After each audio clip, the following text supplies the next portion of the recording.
bumili ako ng ref na nagkakahalaga ng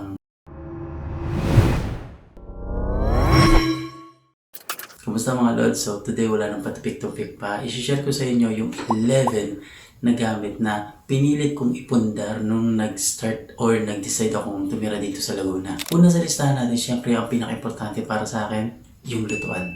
Bumili ako ng induction cooker dito sa pinakamalapit na mall, which is yung SM San Pablo. Yun talagang inuna ko kasi parang, di ba basic siya? Basic na bagay na kailangan mo talaga ipundar siya kasi kung kakain ka sa labas, mas mapapamahal ka. Unlike kung magluluto ka, sobrang laki ng matitipid mo. At the same time, pwede ka pa magluto ng maramihan para pwede mong iulam kinagabihan o kinabukasan. Siyempre, kung meron kang lutuan, meron ka dapat na paglulutuan. So, yun yung pangalawa. Bumili ako ng induction pan. Nabili ko siya online. Although meron namang free na induction pan, yung nabili ko induction cooker. Pero ang binili ko sa online, non-stick na frying pan. So kapag nagluluto ako ng may sabaw, dun ako sa free na induction pan na binigay sa akin. And kapag magluluto naman ako ng fried or kahit anong ipiprito, dun ako sa non-stick frying pan na binili ko online. I'm also planning na bumili pa ng mga ganong induction kitchen cookingware.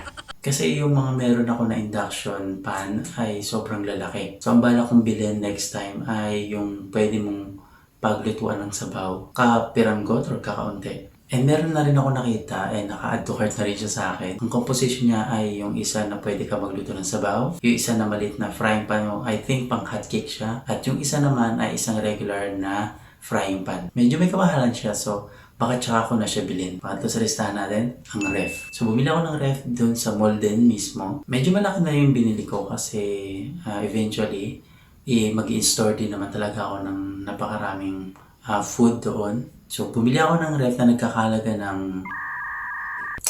33,000 ata or 34,000. Siyempre, ayoko naman maglabas ng ganong kalaki, so credit card ko siya. And in my opinion, isa rin talaga to sa basic na appliance na kailangan mong pundar sa loob ng bahay mo. Unang-una, siyempre, as storage ng mga food. And pangalawa, sa kadahilanan na hindi mo na kailangan lumabas-labas para bumili ng mga ingredients or bumili ng mga karne. Sobrang laki ng tulong sa akin ng ref kasi hindi na ako masyadong napapagod kasi nga medyo malayo yung palengke dito. Yung palengke dito, medyo malayo. Lagpas siya ng mall. Kailangan mo pa talaga sumakay ng jeep. Maglalakad ka pa pagbaba mo doon sa terminal. And yung pagod syempre sa pamimili. So kung meron ako i-recommend na appliance talaga na kailangan mo ipundar unang-una, ito yung ref. Kung tatanungin niyo ako kung meron akong rice cooker, meron. Pero hindi ko siya sinama sa listahan ko kasi binigay lang siya sa akin. Next sa listahan natin is yung mga plastic storage. Plastic storage meaning ito yung para sa mga plato ko, mga utensils, mga baso. And syempre, kasama na rin dito yung plastic storage para sa bigas. So yung rice storage ko, binili ko siya online. Nagkakalaga ata siya ng 500 pesos kung di ako nagkakamali. Ang kagandaan dito sa storage na binili ko ay insect proof siya. Binala kong bumili ng lock and lock na rice storage pero medyo hindi ko siya natripan kasi medyo makitid kasi yung bibig nung plastic storage or yung lock and lock storage. Kaya mas pinili ko na lang na maghanap or mag-browse online and nakita ko nga yung insect-proof na rice storage. Panglima sa listahan natin ay yung mga upuan ko.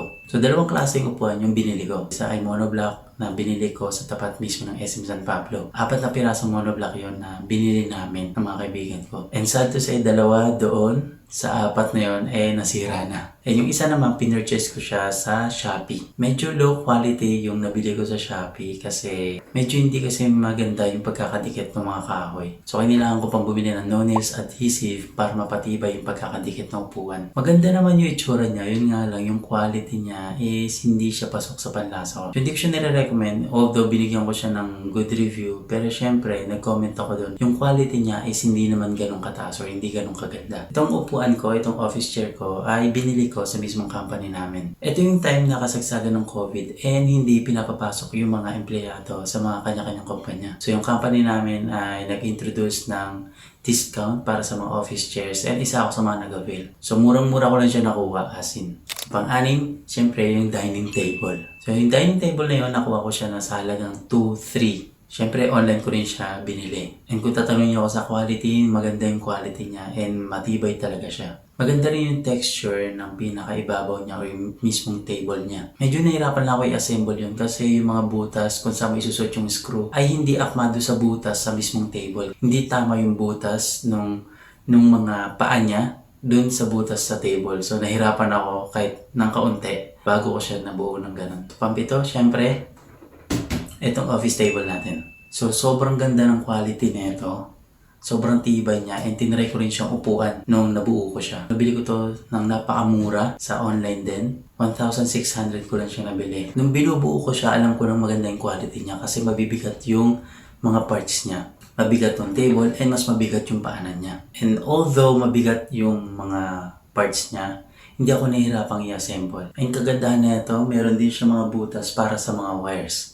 Bakit ko siya unang pinduran? Siyempre, dahil ayokong magtrabaho na sa dining table kasi nung una, doon ako sa dining table talaga nagtatrabaho. And dahil may dedicated office room naman ako, so pinilit ko rin na magpundar ng sarili kong computer table or office table para dito na talaga ako sa mismong office room mag-work. Siyempre, di ba, para ma-feel mo talaga nag-work ka. Hindi yung kapag sa dining table ka, parang lagi kang distracted na gusto mong kumain habang nag-work. So, kung gusto nyo rin makascore ng ganito, mag-comment lang kayo and ibibigay ko sa inyo yung link. So, nasa Pangulo na tayo and ang Pangulo sa listahan natin is syempre yung tutulugan natin, which is yung bed mattress. So, isa to sa mga pinakamahal na naipundar ko dito sa bahay, bukod syempre doon sa ref. Nagkakalaga to ng 8,000 pero naka-discount ako nung time na yon. Nabili ko siya sa halagang 7,200 lang. Medyo malaki-laking discount syempre. Nag-abang-abang talaga ako ng vouchers ng time na yon. Yung kapal ng mattress na nabili ko ay 8.5 inches. Sobrang bigat ng mattress na yun nung inakit ko sa kwarto. Imagine nung binababa siya doon sa truck or sa sasakyan na pinang-deliver, 2 tao yung nagbubuhat. So ako, pinilit ko talaga siya iakyat dito kasi wala naman ako ibang kasama at wala ako ibang katulong. And naka-vacuum nga pala siya and naka-rolyo. So nung nilatag ko siya, naghintay pa ako ng 24 hours para mag-inflate siya. And syempre kung meron kang kutsyon, kailangan mo ng unan and kailangan mo ng bed cover. Ito yung pang-siyam na pinundar ko nung nag-start ako manirahan dito. Yung unan ko ay binili ko rin sa mall na nagkakalaga ng 400 pesos. Mahigit. Naka-rolyo siya nung binili ko so hindi ko alam kung malambot pa talaga siya or maganda yung quality. And good thing nung tinanggal ko siya sa pagkakabalot sobrang lambot ng unan and sobrang ganda ng quality. As for the bed cover, in-order ko naman siya online sa murang-murang halaga 136 pesos.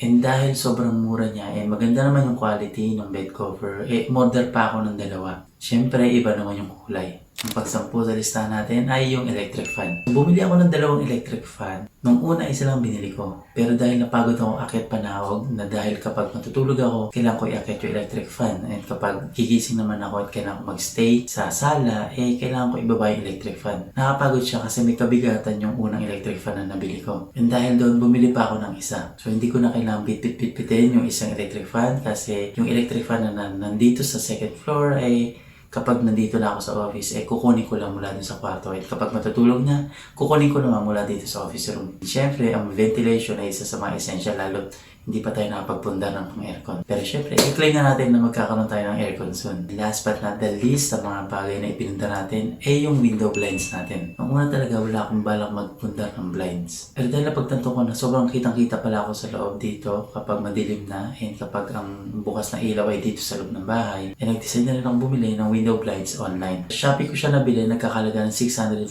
ang isa. Bumili ako ng 4 na window blinds, isa dito sa office, isa din sa kwarto, at 2 sa sala. And hindi ako yung nag-install ng kundi yung kuya ko na alam kung paano mag-install din ng mga blinds. May mga natutunan din ako sa kanya sa pag-install ng blinds. Hindi lang pala siya basta i-drill mo and ikakabit mo, kundi meron ka rin mga kailangan i-consider. Mga kailangan tandaan sa pag-drill sa pader. Ko alam kung mura ba yung nabili kong blinds sa halagang 640 pero ang lapad niya nung binili kong 4 na window blinds ay ang isang window blind ay meron siyang sukat o meron siyang lapad na 160 cm. Mura man o hindi, pero maganda naman yung idinagdag niyang feels or vibe dito sa office room, sa master's bedroom, and sa sala. Ito yung mga notes, ang 11 na mga gamit na pinundar ko nung nag-start or nag-decide ako tumira dito sa ating nakuhang property dito sa Laguna. Hopefully na-enjoy nyo yung mga bagay na share ko and kahit papaano ay nakakuha kayo ng kaunting idea dun sa mga bagay na kailangan nyo ipundar kapag nag-start na kayong tumira on your own.